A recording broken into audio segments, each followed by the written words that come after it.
Ladies and gentlemen, it has been a fantastic 48 hours. I have a special superpower. It's really great, actually. Whenever I am too exhausted to do anything or make content, it turns out that exact day, insane news drops right before I want to go to bed. And then the next day when I'm making the video, even more stuff happens. You see, the last 48 hours has been astronomically amazing, and it has proved that denial is not just a river in Egypt. Every single talking head and pundit that has been saying the exact same thing for years, mind you. Ekbuk bad. No one buy game on Ekbuk. Why buy Ekbuk? PlayStation and butter. Has had their entire world start crumbling all around them, and they better start making changes and shifting the goalposts because things are getting out of hand. And we are seeing direct notes and words from PlayStation's own CEOs signaling to their shareholders what the plan is going to be. And that plan, ladies and gentlemen, is going to be third-party publishing. Whether fanboys want to admit it or not, you boys are going out sad. I'm talking about real sad, sadder than when the Xbox fanboys went out. See, they picked it up real fast when everything was happening. They were like, all right, cool. We got it. We're done. We're PC gamers now. You guys? No, you guys. You guys are going to have a crash out of all crash outs. And it's going to get even worse because now PlayStation has actually admitted the reason why Helldivers 2 was put on the Xbox. And it gets even better. According to Windows Central Gaming, it turns out that PlayStation was behind bringing Helldivers 2 to Xbox. That's right, there it is. This isn't some like weird thing where Microsoft walked in with a bag of money and they were like, hey guys, please, we need video game crumbs. Could you hand us something? One of your exclusives, please? It wasn't like that. PlayStation said, hey, we need to make money and we got to do it quick because that Concord tax is coming up faster than we can actually afford. And we'll talk about Concord in just a second too, don't you worry. PlayStation literally is going around and purposely chose to put its games, its owned IP that it properly owns, published by them, developed by Nixxes, the porting company they purchased, to put their games on the competing platform. It's over, boys. I don't know what other excuse you want to bring. Everybody's talking about, hey, that job posting, that wasn't, you know, it's got filled already, guys. It was an older job posting. It doesn't matter how old the job posting is. It's the fact that the job posting existed, and they're going to be porting more games to other platforms. PC Day and Date is going to come quicker than you think. Your tentpole titles will be on other platforms besides PlayStation boxes. And the reason for that is simple. There is far too much money being left on the table for you idiotic fanboy clowns to sit there and use it as a list war on Twitter. There was this tweet a few years ago that took off quite a bit, and I wanted to bring it up real fast for you guys. Remember this one? Exclusive. Minakato, former PlayStation executive who joined Xbox in July, is telling Japanese publishers that they should release games on Xbox because PlayStation is not enough to expand their business. This was back in 2023. People said this was crazy. People said this would never work or happen. The fact is, Xbox and Microsoft are more about being a platform, like I called back in 2017. I was 8 years ahead of the curve, baby, and here we are. And that's exactly what's happening. We're seeing these game companies realize they cannot afford to simply be behind a plastic box. They have to put their games anywhere. Their lunch is being eaten by games like Fortnite, massive live service games, and so many others. And now we're seeing Battlefield 6 take a massive step forward into getting more players away from other actual services. There's only so much time in the day. They're going to go ahead and charge more money and cast a wider net to make as much money as possible. Yet for some reason, clowns don't realize what is in fact happening. According to Windows Central, the article says this. Helldivers 2 CEO says, quote, send your thanks to PlayStation. In a surprise move, Sony appears to be the one that pushed for Helldivers 2 to release on Xbox in response to a fan on Discord who praised Arrowhead for managing to bring the game to Xbox. CEO Shams Jorjani clarified the situation, saying, it was all PlayStation. Send them your thanks. We're all in support, of course. Look, listen, I don't know how clear you want it to be. PlayStation was the one that made the push. Seeing fanboys cry out 30 million consoles, Xbox got no games, nobody buys games on there. Why would you put your games on that platform? It's dead. Oh yeah, 30 million? That's like what, 2 people? No, like come on, what are we talking about here? These idiots on Twitter, these morons who comb over financial reports and all this bullshit don't realize companies only care about one thing, the red line going up, and that's all they want to do. Your fanboyism, your idiocy, your entire life being dependent upon a plastic box is exactly why you fell into this trap completely. But you see, it gets better because Giorgiani, in fact, even said more. Giorgiani went on to praise the decision further, adding, "I think it's one of the coolest things they've done. They're killing it." What they're also going to be killing soon, apparently, is going to be the stupid, idiotic morons on Twitter who have based their entire life around a plastic brand and box. It doesn't matter what happens, boys. PlayStation is always going to sell consoles because it has the proper mindshare of the regular consumer. The difference is there's 30 million other consoles that they weren't able to sell that Xbox sold instead. And just like Xbox said it, how are we going to sell 70 million? We'll just put our games there. That's exactly what PlayStation said on top of that. When they saw Microsoft basically take over the top sold games on their platform, they said, wait a second, Microsoft is making 70% of every sale made on our platform? Huh? We're only getting 30? That's what they said. 30% for free is fine, but losing 70% is not a good way of thinking about it, my boys. So whatever cope you want to put yourselves into, it's going to get even worse because the next day, it turns out that PlayStation CEOs and VPs were talking directly to shareholders, and it turns out plans change. According to VGC, Sony Chief Financial Officer Lin Tao says PlayStation's live service strategy is, quote, not entirely going smoothly, but pledges that it will carry on and learn from its mistakes.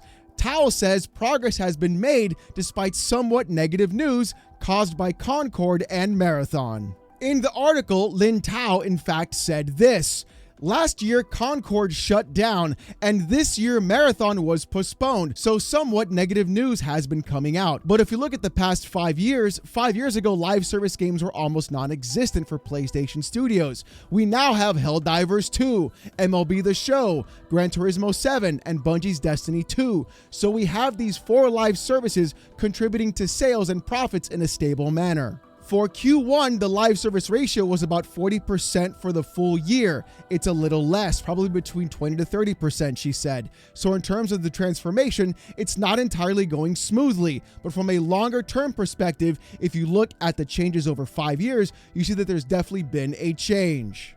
Oh, there's a change coming, all right. There's a big change coming. You see, these live service games cost a ton of money, and people that are going around coping themselves, thinking that it's only going to be live service games heading to Xbox and other platforms, really have no idea what's in fact happening. I mean, take a look at this tweet. Millie A on Twitter said this: internally, Sony sees Xbox as a diminishing platform, still present, but no longer influential enough to factor in premium content plans. No plans for PS5's marquee single-player AAA titles on Xbox. Live service games? Different story. They're built for reach, not prestige. Oh, yes, yes. Inhale it. Yeah, copium, baby. Just breathe it in because it's exactly what you're thinking. Oh, they'll never, ever put their games on PC. That'll never happen. Oh, wait, you'll never get God of War on PC. That'll never happen. Oh, wait, they're going to force you to sign into PSN. They'll never remove that restriction. Boy, it's like every time you guys say something, they do the exact opposite. There are tons of games sitting on the shelf for PlayStation, collecting dust, getting 0 sales. If PlayStation says, hey, it costs us literally nothing to do ports, which is what we've heard before, that it's a basic free check and free money being brought into them, then why wouldn't they just take Nixxes, who's doing nothing but sitting on their hands, who they paid for, to go ahead and port more games to Xbox, you know, a base of 30 million consoles that are people going to go ahead and buy their games for. So yeah, even if they sold like 500,000 units or even 200,000 units, that's still 200,000 units more than the actual number of 0. You see how that works? Any number bigger than 0 is a better number. These boys, these clowns thinking things about like, oh, prestige. Oh, they never give away their exclusives. No, they absolutely would, and they will. If they didn't, they wouldn't have put Helldivers onto the Xbox. If they didn't, they wouldn't put their games onto PC. You boys are going out sad. You know who else is going out sad? Your boy Reforged Gaming. My initial theory was that Arrow had pushed for this. They had expressed interest that they wanted Helldivers 2 on Xbox. They even talked about how their next game would not be published by Sony, but they were still open to working with Sony. That felt like they were sort of flexing in the public and saying, hey, Sony, we've got some power here. We've got a big title that we made. You own the IP, but if you want to work with us again, we would really like to see our game on Xbox. Well, that's not what happened, okay? That's what I thought happened. Now, that could still be playing a role here, but that's not what happened, okay? So somebody, again, that I trust who has given me very reliable information in the past basically said this was initiated by Xbox, and they negotiated this. Now, that's important because what that means is this did not come from some initiation from PlayStation side of things where they were like, hey, we want to really change our strategy. Let's reach out to Xbox. So if Xbox is the one that started the conversation, then you have to ask the question, well, how would they convince PlayStation to do this? My boy, my dude, my guy, my friend, my confidant, whoever you're getting that information from, stop listening to because they are completely, incredibly, irrevocably wrong. And again, I love this idea of like fanboys like Reforged and others saying, oh, it's a refugee strategy. Maybe, I don't know. No, that's really not what it is. There's nobody going to be buying a game on their Xbox, turning around and saying, oh, well, now I want to buy a PlayStation. If they would have wanted a PlayStation, they would have already bought one. Just like me on my PC. Why would I buy a PlayStation 5 for a sequel if I know the sequel is going to hit my PC in about a year and a half, maybe even 2 years? I'll wait. Trust me. That's not a problem. I got plenty of games to play. That's exactly the case with Xbox as well. You've got people already dug deep into their digital libraries. Like Phil Spencer said, they did in fact lose the worst console war to lose. And that generation in fact was the worst because everybody built their digital platforms and people are going to feel stuck and it's going to be harder for them to leave all that money that they spent and then go to somewhere else to spend even more money. That's how it is, my boy. And we are now moving into the platform wars. And if you don't believe me, Sony even said it themselves. In the gaming business, we are moving away from a hardware-centric business model, more to a platform that expands the community and increases engagement. Again, you guys can champion, you guys can parade 80 million consoles sold. Colin Moriarty can take a tube, connect it to his rectum, and inhale every fart that he excretes and talk about console sales. Yet at the same time, I can turn around and be like, guess what? This is a PlayStation now. Y'all are going out sad. You guys are talking about console sales when now it's the platform now. You guys haven't caught on yet. You're years behind. You're only talking about hardware and seeing gaming from one perspective, one platform. The VP of Sony, of PlayStation, is telling you to your face, we don't care about hardware sales. We care about player numbers and player engagement. They're making more money off of that than you buying $700-800 off a PS5 Pro. Bro, you guys are getting dragged across glass and you're saying, thank you, sir. Can I have another? As they wear a pair of stiletto heels and crunch your boys right in front of you. I don't know what else to tell you guys, bro. PlayStation is officially a third-party publisher. That's it. There's just no way around it. I don't care what cope you guys try to play. I don't care what move you guys try to do. I don't care if you're like, oh, it's live service. It's not tentpole. If it was tentpole, then it'd be different because you're going to move the goalpost again. You're going to say, oh, well, it's not. See, it's tentpole titles, but see, it's Spider-Man 2018. That's like a 7-year-old game. So, whatever. It's not like, it's not like recent or whatever or anything, right? Then it's going to get even closer. And you're going to be like, well, it's 7 years and then every 4 years. And then nobody's buying that on PlayStation anymore. Sold like 1 billion copies. Who's going to buy that on PlayStation, right? And then it gets closer and then closer and then closer. Boy, where have I seen this before? It's almost like I've seen this exactly happen twice before already. It happened faster for Xbox, but I've seen this exact kind of playbook happen directly onto the PC platform. You boys are cooked. You're done. And I'm here for it because you guys are going to be going out sad. The closer it gets, the more it happens, the more insane you become. And I will be here to watch all of it, because every time you guys do this, you move the goalpost a little bit further, catching yourselves in that exact moment. And man, it's so glorious to see.